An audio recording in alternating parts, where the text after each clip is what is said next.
Welcome to the M&A Unplugged podcast. Our mission is to help you be better prepared for your business acquisition or sale. Being prepared will ensure you maximize returns and minimize risks. This is M&A Unplugged with your host, Domenic Rinaldi. Welcome back to M&A Unplugged. I'm your host, Domenic Rinaldi. Over the past year, we've spent a lot of time discussing the process of acquiring a business and the steps involved. Today, I'm going to devote some time to the top 7 reasons why growing your business through acquisition is perhaps a much faster and cheaper way to grow your existing business. So whether you are contemplating buying your first business or you already own a business, growth is one of the key elements to the long-term health and vibrancy of your company. I speak to enough owners every day who share with me how hard it has become to grow their business in traditional ways, such as adding salespeople, increasing the marketing budget, attending trade shows, which has become virtually impossible now during COVID, or developing a new product or service and hoping you can make a market. One of the things that has really stood out is the difficulty owners are having recruiting and retaining great talent. This is especially true in sectors like the trades, construction, and business services. I think there's a better path to growth through acquiring other businesses and assets. And while acquisitions can be difficult, if you assemble the right team and build some acquisition skills, this is something that can result in big dividends. So today, I'm going to give you my top 7 reasons to acquire a business. I believe there will be some things you might not have considered, and it will hopefully get you thinking about how you can leverage acquisitions to get your business to the next level. Perhaps break through a plateau that you've reached, or provide you with peace of mind that not all your efforts are riding on one product, one service, or maybe even one vendor. Before we get into today's episode, however, we have created a best practices and checklist for how to conduct due diligence. This is a free resource available on either of our websites, sunacquisitions.com or k2advisor.com. K2adviser.com. Take a minute to download this invaluable resource. It's a great starting point for you and your advisors when contemplating an acquisition. Thank you for being here, and I hope you enjoyed today's episode.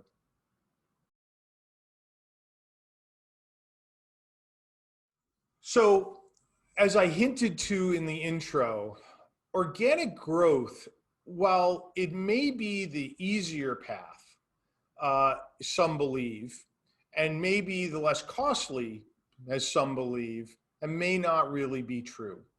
Organic growth starts usually with either acquiring new people, developing a new product or service, or implementing some sort of technology. There are investments in each of these. And when you're making an investment in something and don't understand what the payback is or the ROI, you have no track record, there's no certainty of performance. You could spend many months or years and lots of dollars not really getting anywhere. And we're hearing this time and time again from owners that organic growth has become so hard. And those costs of trying to grow organically can be ongoing and quickly can become a runaway train.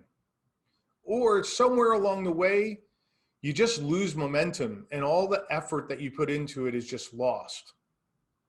It's slow to build sometimes. And during COVID times, it's come particularly hard to grow by adding people if you have a distributed workforce. People are having to learn how to integrate people in while they're not in a central location. Training, retention has become very difficult. So it's no surprise that organic growth was already getting hard and probably going to get even harder post-COVID. Now, that's not to say that acquisitions are easy. They're not, especially if you haven't had any experience doing acquisitions.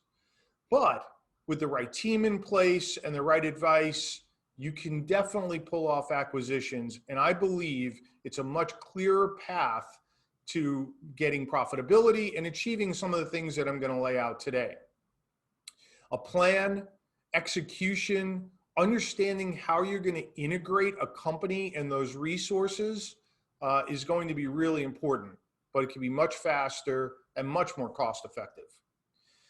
Now, in reality, you probably, and every business probably needs a mix of organic and acquisitions to grow appropriately. And the right mix depends on your business and what's happening in your sector. And is your industry growing or is it stagnating? But a mix is really probably a healthy way to look at it, and not putting all your eggs in one basket or the other. So if you're buying your first business or you already own a business, it's smart to build an acquisition strategy as early as possible, if for no other reason, so you can take advantage of opportunities in the marketplace when they present themselves. So I'm going to go through the list. There's no particular order to the list. Well, I'll label them 1 through 7. For one business, number 6 might be their number 1 strategy. So there's no rhyme or reason to the listing other than to put some numbering system to them. So without any further ado, let's dive in. So the first one on the list is geographic expansion. Many clients are seeing that expanding geographically is a great way to expand their footprint and get some things that they don't have today. And so you might consider this if perhaps your current market is saturated, or you could see that it's going to be saturated at some point in time. Or perhaps you're looking at an adjacent market and you see that it's much more fertile than the one that you're operating in. And rather than trying to build it there organically, maybe you could buy somebody that's operating in that marketplace. Maybe that new geographic area will give you access to a better pool of potential future employees. Or the new geography will give you some sort of advantage from an infrastructure perspective that's maybe holding you back in your current market. I think about if you're in the transportation industry, you might not have rail systems. That's just one example of where maybe a new geography can give you infrastructure that you can't leverage in your current geography. But you will need to be careful to choose the right company in a geographically dispersed market, especially if that new market, that new geography is not near your current location and you can't get to it quickly. It might require having a good management team in place that will be staying after the transaction to run that local market. So there's lots to consider when you're thinking about geographic expansion, but it really can give you a tremendous foothold. I'm thinking about a client that we represented a couple of years out of Singapore. It was looking to grow internationally, and the U.S. was clearly a market that they had identified, along with Europe. They had some clients there, and while they were selling through to the U.S. markets and the European markets, what they were lacking was a presence here. So they didn't have, for lack of a better term, boots on the ground. And a geographic expansion to the U.S. just made a lot of sense. It would put them closer to some of the clients that they were selling to. They could probably sell more of their existing product and then potentially introduce the new service or the new product that they were going to acquire into this marketplace. This is a perfect example of why a geographic expansion can make a lot of sense.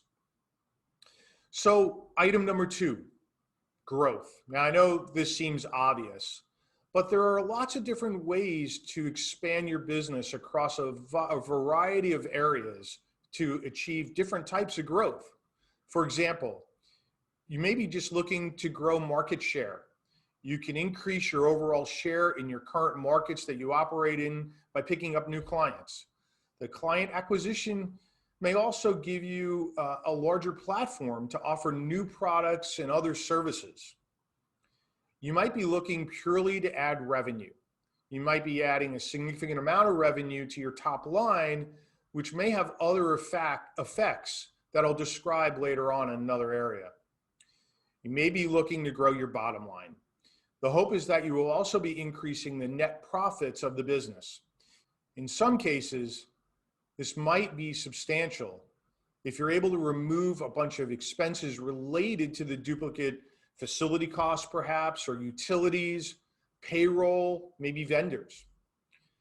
And then the other growth might be in locations. You might be looking for more client or distribution points so you're in a better position to deliver additional goods and services. I think back again to another client in a different industry, HVAC industry, heating, ventilation, and air conditioning industry a number of years ago, that had retained us because they were looking to grow and add additional locations. They had a very decent footprint in their local market, but they really thought that adding locations would give them an extra advantage, and actually 1 and 1 would make 5 or 6 for them, because they could now spread marketing dollars over a much broader area. And in fact, the strategy worked fabulously for them. They were able to add some locations. They picked up some great talent along the way, and were able to really increase their client base substantially because they were just a bigger business. And clients had more comfort that they were doing business with a more substantial business that was likely to be around long term. So number 3 on the list is diversification. When I think of diversification, I think of de-risking your current business. Much like you would de-risk an investment portfolio by diversifying your holdings, you can accomplish the same thing for your business to ensure that you'll be thriving even if the core operations hit a speed bump somewhere down the road. There are various forms of diversification, such as client diversification. Number of ways to look at client diversification. For example, if you have 1 or 2 clients that each represent more than 10% of your company revenues. By acquiring more clients, you can dilute the percentage of these large clients and therefore de-risk the business. You could also target an acquisition that will give you a slightly different client base than you currently have. So if you have a lower end client and you want to get into the higher end of the market, you could hire a company that is servicing the higher end of the market. And now you've got a broader spectrum of clients and more diversification. The other type of diversification is vendor diversification. You know, if the recent COVID pandemic has taught us one thing, it's the painful lesson about the need to have vendor diversity. Some of our clients had their supply chains completely disrupted and brought sales to a screeching halt because the supply chains overseas were halted. So acquiring a business that will bring you new vendor relationships that you can back up, so you can have backup and alternate sources, is a great way and a great reason to acquire another company. And then you've got product and service diversification. This is probably one of the more popular acquisition strategies.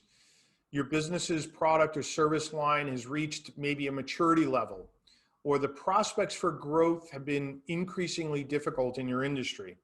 So a great way to pick up new things is for your sales and marketing team to offer something else in the marketplace to the same set of clients. And if you pick up a new product or service, put that in their toolkit, now you've got, you know, real product and service diversity. And rather than having to build that from scratch, you're buying something that's proven, you have a track record, and you can just plug it into your existing operation. Number 4 on the list is talent acquisition. It's no surprise to anybody that hiring, training, and retaining good talent has become increasingly difficult, especially given the more distributed workforce. Not having regular office routine has made it increasingly difficult for businesses to bring in new people. In some industries, such as the trades, construction, and service sectors, clients have been lamenting for years now about how hard it has become to source and hire those types of candidates. An acquisition can give your company an immediate shot in the arm of talent that can be cross-trained and further de-risk the business and insulate it from employee turnover. This is one area of an acquisition that requires extra attention, however. You don't want to get the people part of the acquisition wrong, as much of the value, I believe, lies in the employees. They have the knowledge, they have the relationships with the client base.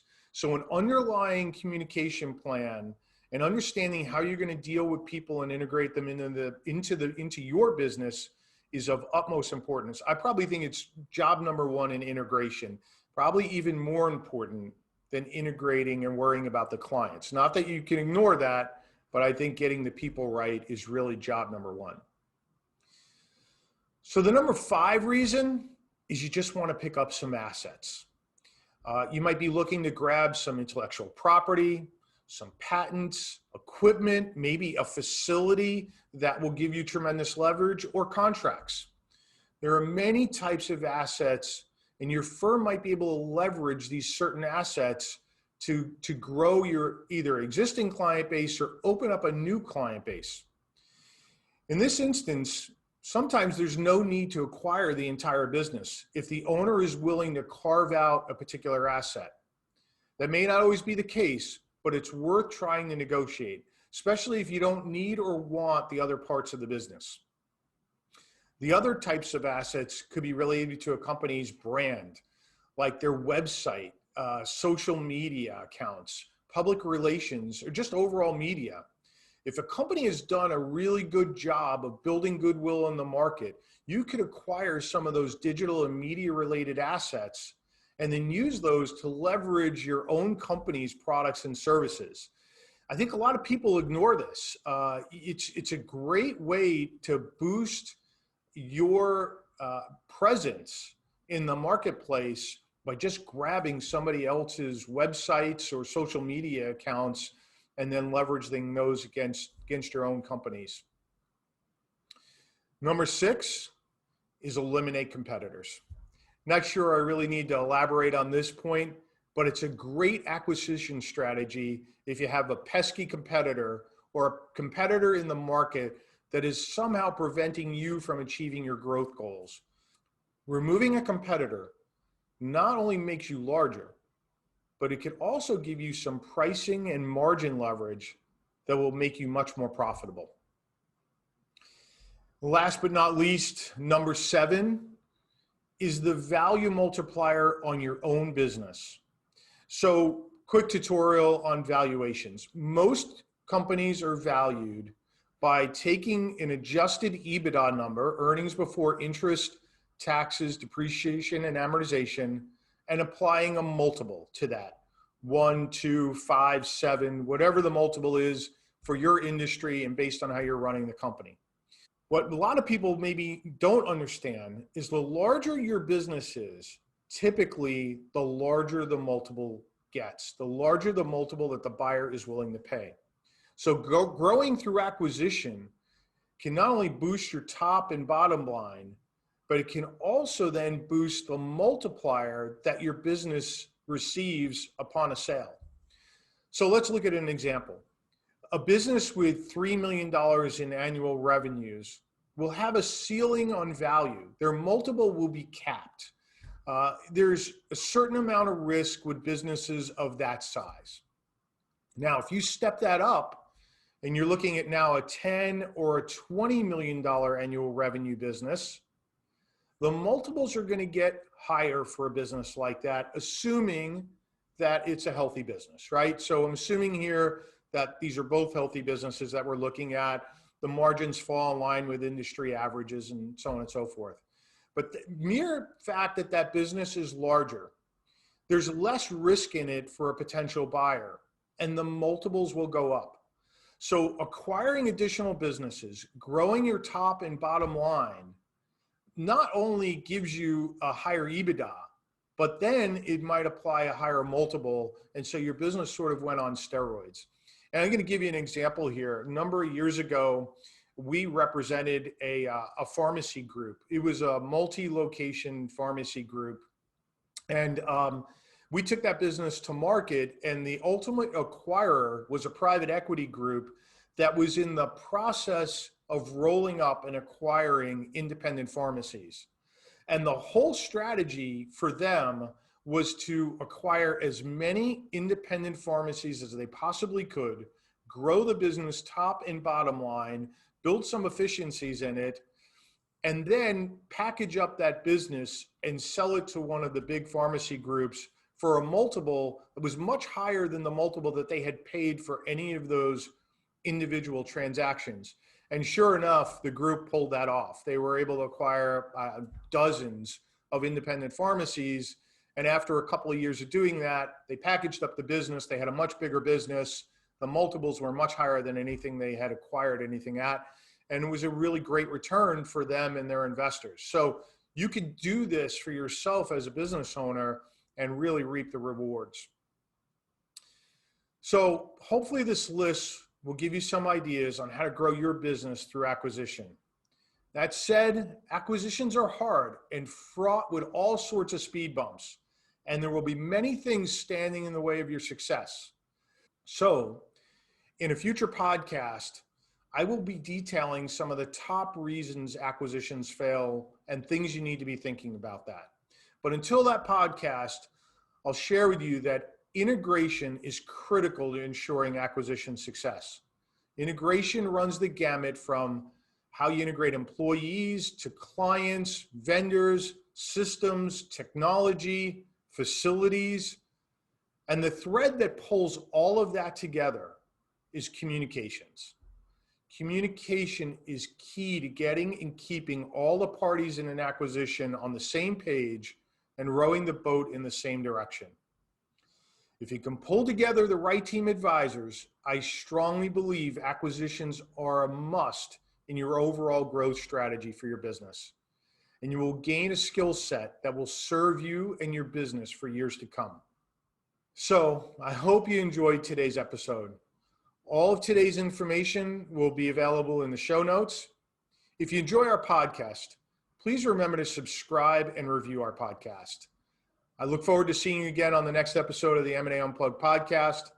And until then, please remember that scaling, acquiring, or selling a business takes time, preparation, and the proper knowledge.